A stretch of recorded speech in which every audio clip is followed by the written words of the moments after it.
মার্কিন শুল্ক বিষয়ে বাংলাদেশের পরিকল্পনা 2-1 দিনের মধ্যেই চূড়ান্ত, উচ্চ পর্যায়ের বৈঠকে সিদ্ধান্ত। টিউলিপের বিরুদ্ধে দুর্নীতির প্রমাণ পাওয়ার দাবি দুদক চেয়ারম্যানের, হাসান মাহমুদের বিরুদ্ধে মামলা দায়ের।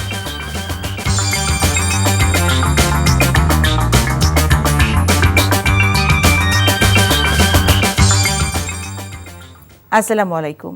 মিতা মুস্তফা স্বাগত জানাচ্ছি এনটিভির সন্ধ্যার খবরে। ক্রাউন সিমেন্ট শিরোনাম দেখছিলেন, এবার পুরো খবর। বাংলাদেশি পণ্যের ওপর মার্কিন যুক্তরাষ্ট্রের শুল্ক আরোপের বিষয়ে বাংলাদেশের পরিকল্পনা আগামী 2-1 দিনের মধ্যেই চূড়ান্ত করা হবে। আজ সচিবালয়ে ব্যবসায়ী নেতা এবং সরকারি বিভিন্ন দপ্তরের প্রধানদের মধ্যে অনুষ্ঠিত বৈঠকে এই সিদ্ধান্ত নেওয়া হয়।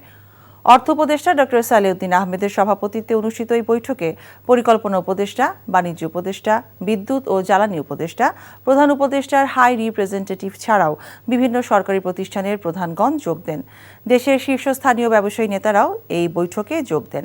বাংলাদেশের স্বার্থ অক্ষুণ্ণ রেখে কিভাবে মার্কিন পণ্যের আমদানি বাড়ানো যায় সেই বিষয়ে দ্রুত ব্যবস্থা গ্রহণ করা হবে বলেও জানান অর্থ উপদেষ্টা।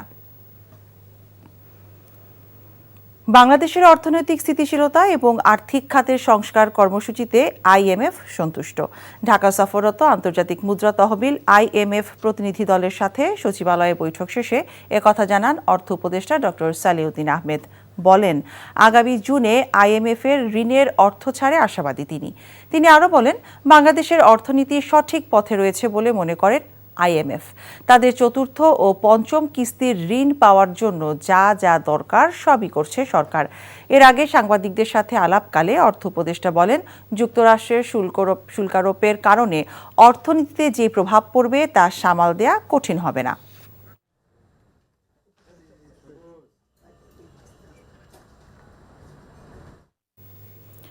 সাবেক ব্রিটিশ মন্ত্রী চিলিপ সিদ্দিকের চিঠির জবাব দুদক দেয়নি এমন অভিযোগ সত্য নয় জানিয়ে সংস্থাটির চেয়ারম্যান বলেন, চিলিপের বিরুদ্ধে দুর্নীতির দালিলিক প্রমাণ রয়েছে দুদকের হাতে।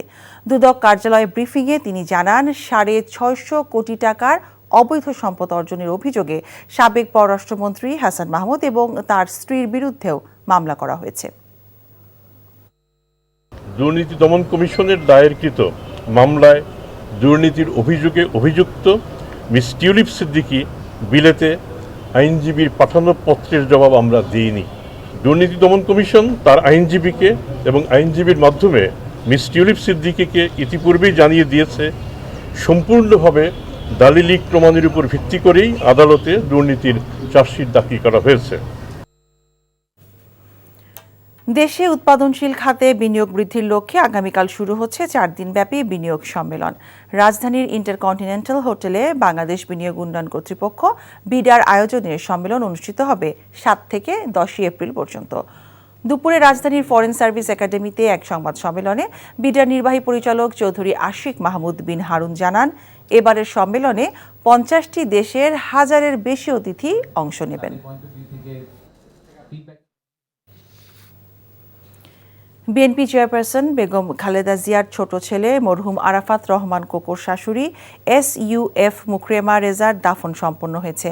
বাদাসের রাজধানীর বনানী DOHS মাঠে মরহুমার নামাজে জানাজা অনুষ্ঠিত হয়। জানাজা শেষে বনানী কবরস্থানে তাকে দাফন করা হয়। এ সময় বিএনপির স্থায়ী কমিটির সদস্য সালাউদ্দিন আহমেদ, মির্জা আব্বাস এবং এনটিভির চেয়ারম্যান আলহাজ মোহাম্মদ মোসাদ্দেক আলী সহ বিএনপির বিভিন্ন পর্যায়ের নেতৃবৃন্দ এবং সুশীল সমাজের প্রতিনিধিরা জানাজায় অংশগ্রহণ করেন। তার মৃত্যুতে বিএনপির ভারপ্রাপ্ত চেয়ারম্যান তারেক রহমান এবং দলটির মহাসচিব মির্জা ফখরুল ইসলাম আলমগীর গভীর শোক ও সমবেদনা জানিয়েছেন। বেশ কিছুদিন ধরেই নানা রোগে ভুগছিলেন মুকরেমা রেজা। শনিবার দিবাগত রাত 3টা 45 রাজধানীর এভারকেয়ার হাসপাতালে চিকিৎসাধীন অবস্থায় মৃত্যুবরণ করেন তিনি। মৃত্যুকালে তার বয়স ছিল 71 বছর। তিনি 2 ছেলে ও 1 মেয়ে সহ অসংখ্য আত্মীয় স্বজন এবং গুণগ্রাহী রেখে গেছেন। ভারতের সংসদে মুসলিম ওয়াকফ সংশোধন বিল 2025 আইন পাশ করে সে দেশের সংখ্যালঘু মুসলমানদের অধিকার খর্ব এবং বৈষম্যমূলক আচরণের চেষ্টা হয়েছে বলে মন্তব্য করেছেন বিএনপি জাতীয় স্থায়ী কমিটির সদস্য সালাউদ্দিন আহমেদ। গুলশানে বিএনপি চেয়ারপারসনের কার্যালয়ে এক সংবাদ সম্মেলনে এমন মন্তব্য করেন তিনি। বলেন, ভারতের জনসংখ্যার 14% অর্থাৎ প্রায় 20 কোটি মুসলমানের ধর্মীয় ঐতিহ্য, অধিকার, সংস্কৃতি এবং স্বার্থ বিরোধী এই আইন। এই আইনটির অপব্যবহারের যথেষ্ট সুযোগ রয়েছে আশঙ্কা প্রকাশ করে তিনি বলেন, মুসলিমদের প্রতিষ্ঠান পরিচালনার ক্ষেত্রেও ব্যাপক বিপর্যয়কর পরিস্থিতির সৃষ্টি করতে পারে এই আইনটি। মুসলমানরা এবং বিভিন্ন মুসলিম